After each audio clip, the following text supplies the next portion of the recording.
Now, the red, I have 3 different reds that I could possibly use, and actually 2 types of ochre. And I just want to show you something. The difference between, in this case, that's the thick black yellow ochre, and that's a darker version. That's Winsor Newton. If you buy Winsor Newton ochre, it's a darker ochre than this one. And if you use, I actually have another pair. And you have the Grumbacher. What do you say this? See that? That's lighter than this one. Now, what that means, and I don't want to waste too much time here, we can go into a lot more of this as we go. The word yellow ochre is like, I mean, it's almost like saying ice cream. What do you know, vanilla ice cream. It's like, is it Haagen-Dazs? Is it gelato? Is it Bassett's in Reading Terminal? Everybody defines it differently, and it even looks different. You see what I mean? Ivory black is pretty much ivory black. Not Mars black, it's different. Lamp black, different again. There were many blacks at one time, less now. But even today, you see Mars black, you see ivory black, there's lamp black. Those are the 3 you see most often. Payne's gray, which looks black, that's really a very dark blue with some stuff in it. Now, Titian is the guy that we're looking at. It's really Titian's method that I'm doing here. And he used black, white, yellow, ochre, and red to block all his paintings out. Now, the red that he used, in fact, is called cinnabar, which you don't even have to bother with. It was pure, naturally occurring vermilion. This, for what it's worth, they actually call it cinnabar. That is Rembrandt talons makes it. That's what they call vermilion. But that's not real vermilion. It's like fake crabby. The real vermilion is be like $150 a tube today.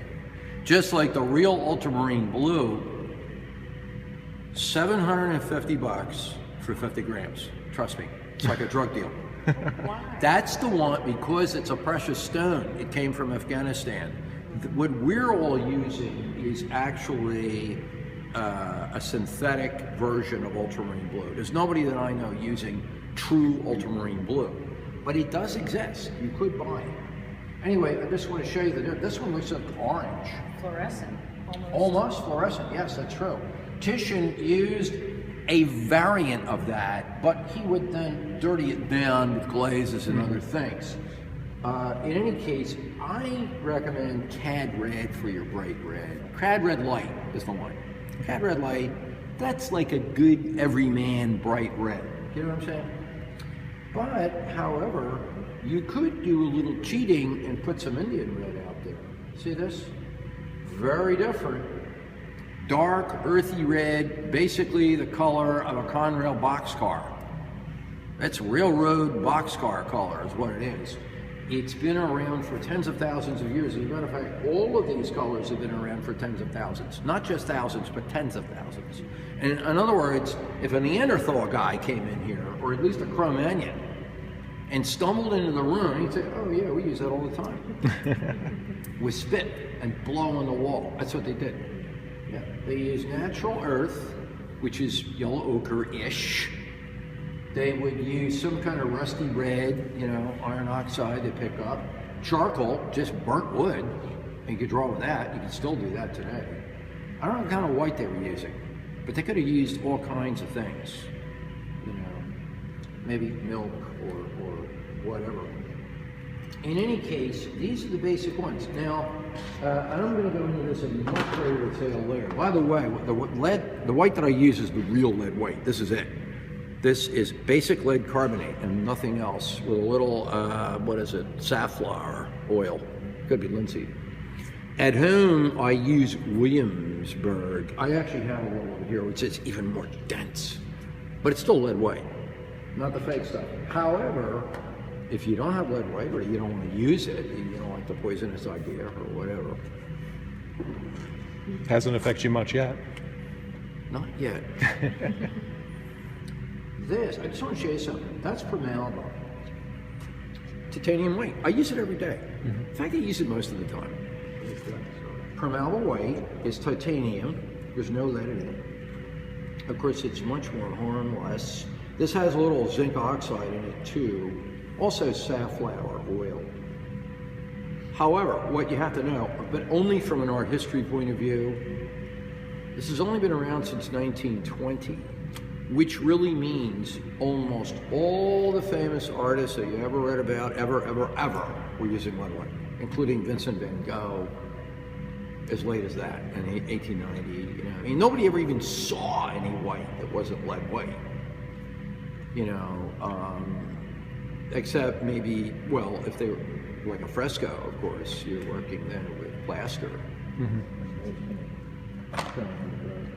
Derivatives, but anyway, that's basically it. The lead white is warmer in tone and very dense, good covering power, really great. Opaque.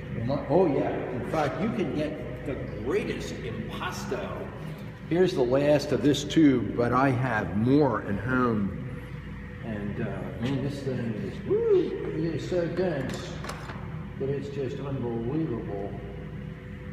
There's still some in it, and even that one, it still weighs a ton, even though it's down to almost nothing.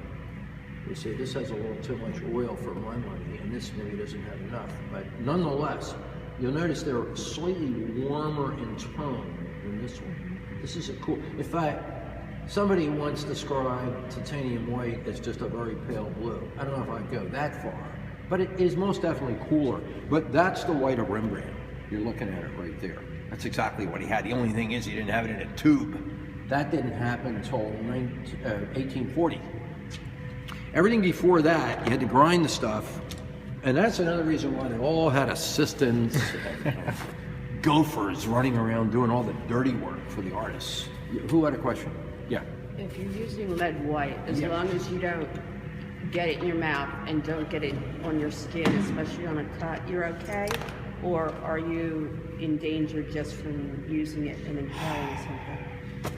Who the hell knows? Okay. I mean, I know one thing. If you were grinding the powder, yeah, it's much worse. You get the powder. Sure. And inhale. But this is at least already contained in oil. But yeah, if you rub it in and this and that, but I'm quite careful with it. That's not lead white, that's gesso. But yeah, I am aware of it. And I don't use it all the time. I use it for certain things. But I mean, the point is, doing a little demo here, I just wanted to show you the real deal. Of course, if I really wanted to show you the real deal, we'd have to grind this stuff, which I'm not going to waste your time. But you can buy powdered pigments. You get them at Dick Lick. They got them for outrageous prices, I might add. If you really want to use powdered pigment, much cheaper to go to a masonry supply place, and you can get it by like a quart for practically nothing. The guy, in fact, I took a fresco class here, fresco workshop with Robert Waddington. He never bought it in an art store. He went to masonry supply for fresco powdered color. You know what's interesting? The colors that are used now for working in plaster and cement have not changed since the time of Giotto, 700 years